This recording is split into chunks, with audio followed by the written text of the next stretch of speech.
और वहीं ग्रेटर नोएडा से खबर चाहे इंजीनियर की मौत का मामला। नोएडा अथॉरिटी के सीईओ हटाए गए। Noida authority CEO M Lokesh हटाए गए हैं। तो ये बड़ी अपडेट आपको बताते चले इंजीनियर के मौत के मामले में ग्रेटर नोएडा की बात करें तो ये जानकारी जहां बताया जा रहा है नोएडा अथॉरिटी के सीईओ हटा दिए गए हैं।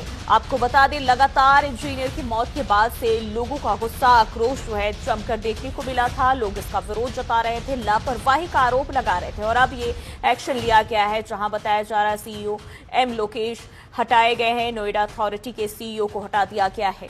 तो ये बड़ी अपडेट आपको बताते चले जहां अब एक्शन लिया गया है अधिकारी पर। और जिस तरीके से इंजीनियर की मौत के बाद लोगों में जो गुस्सा देखने को मिला था अब उसका असर यहां देखने को मिल रहा है और बड़ी तादाद में लोग इकट्ठा हुए थे। लापरवाही के आरोप लगे थे। नोएडा अथॉरिटी के सीईओ अब हटा दिए गए हैं। सीईओ एम लोकेश हटाए गए हैं।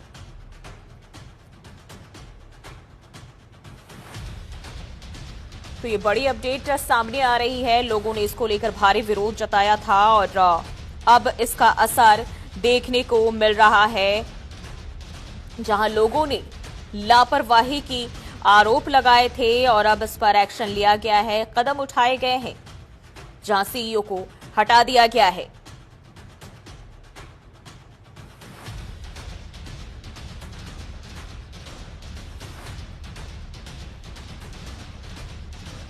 और इसी खबर पर ज्यादा जानकारी के साथ नरेंद्र भाटी हमारे साथ फोन लाइन पर जुड़ चुके हैं। नरेंद्र, देखिए लगातार हम देख पा रहे हैं अब इसको लेकर जो अपडेट है वो सामने आ रही है जिसमें बताया जा रहा है सीईओ के ऊपर एक्शन लिया गया है। क्या जानकारी इसको लेकर? आज ही हुई मैं आपको बता दूं कि जिस प्रकार से अब जानकारी आ रही है उसमें जो नोएडा प्राधिकरण के सीईओ है लोकेश एम उनको मुख्यमंत्री ने तत्काल प्रभाव से हटा दिया है और मेरठ मंडलायुक्त के निर्देशन में 3 सदस्यीय एसआईटी टीम बनाई है जो 5 दिन में सीएम को इस पूरे मामले की रिपोर्ट देगी।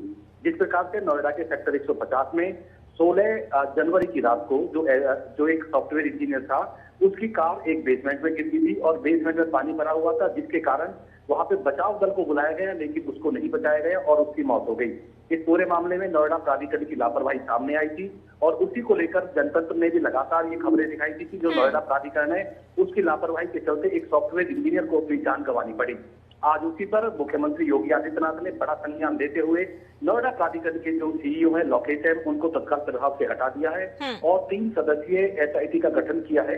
यह एसआईटी की टीम 5 दिन में सीएम को रिपोर्ट देगी इस पूरे मामले पर। जी जोड़ी बिल्कुल, देखिए बड़ी तादाद में जो लोग हैं इकट्ठा हुए थे, कैंडल मार्च निकाला गया था और अब जब इसको लेकर एक्शन लिए गए हैं तो क्या अब इसको लेकर लोगों में वो संतुष्टि दिखाई दे रही क्योंकि वो लगातार इसको लेकर जस्टिस की मांग कर रहे थे, न्याय की गुहार लगा रहे थे?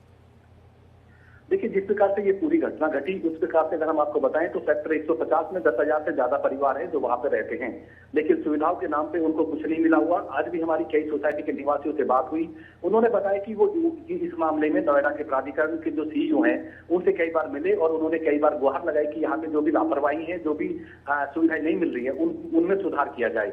लेकिन इस पूरे मामले को देखते हुए प्राधिकरण ने जो एक जेई थे उनको हटा दिया था, उसको लेकर सोसाइटी के निवासी संतुष्ट नहीं थे और वो लगातार इस बात की मांग कर रहे थे कि जो प्राधिकरण के वरिष्ठ अधिकारी हैं उन पर भी कार्रवाई होनी चाहिए क्योंकि जिस प्रकार से जो बेसमेंट था जिसमें एक इंजीनियर की मौत हुई है यह 2021 में इसका अलॉटमेंट हुआ था बिल्डर के लिए और जब से लगभग अब तक 5 साल तक ये बिल्कुल बंद पड़ा हुआ था काम और इसमें पानी भरा हुआ था। इसको लेकर भी क्योंकि वहां पे स्ट्रीट लाइटें नहीं है, लोगों को सुविधाएं नहीं मिल रही तो लोग लगातार इस बात की मांग कर रहे थे कि जो नोएडा अथॉरिटी है उसने कहीं ना कहीं एक जेई को निलंबित करके इस पूरे मामले से पल्ला झाड़ दिया और लगातार लोग इस बात को कह रहे थे कि जो भी मुख्यमंत्री है या कोई भी जो सीनियर है वो इस पूरे मामले का संज्ञान लें और जो वरिष्ठ अधिकारी है उन पर भी कार्रवाई होनी चाहिए तभी जाके सोसाइटी के लोग संतुष्ट होंगे। क्योंकि जिस प्रकार से जो सॉफ्टवेयर इंजीनियर की जब मौत हुई थी उसके बाद जो सोसाइटी के लोग थे उन्होंने एक कैंडल मार्च निकाला था तो उस कैंडल मार्च में जहाँ पे जस्टिस फॉर युवराज लिखा हुआ था वहीं उसके बैनर में नोएडा अथॉरिटी के सीईओ लोकेश एम को हटाने की मांग की गई थी और जो बिल्डर था लोटस उस पर भी कार्रवाई की मांग की गई थी। इस पूरे मामले में 2 बिल्डरों के खिलाफ म्युनिसिपल थाना में मामला दर्ज हो चुका है। एक जेई को जो नोएडा अथॉरिटी ने पहले हटा दिया था लेकिन अब सरकार की ये बड़ी कार्रवाई है क्योंकि जो भी लापरवाही हुई है उसमें कहीं ना कहीं जो नोएडा के सीईओ है उनका नैतिक दायित्व बनता है और वो उसके लिए जिम्मेदार है। आज उनको तत्काल प्रभाव से आज उनको हटा दिया गया है और एसआईटी का गठन जो किया गया है, इससे लोगों को न्याय मिलने में और लोगों को कहीं ना कहीं सरकार की तरफ विश्वास बढ़ने में राहत मिलेगी। जी। ठीक है, बहुत बहुत शुक्रिया आपका जानकारी साझा करने के लिए। तो अब देखिए ये एक्शन लिया गया है और सीईओ जो है नोएडा अथॉरिटी के, उन्हें हटाया गया और अब इस मामले की जो जांच है एसआईटी के हवाले कर दिया गया, वही अब आगे की जांच करेगी।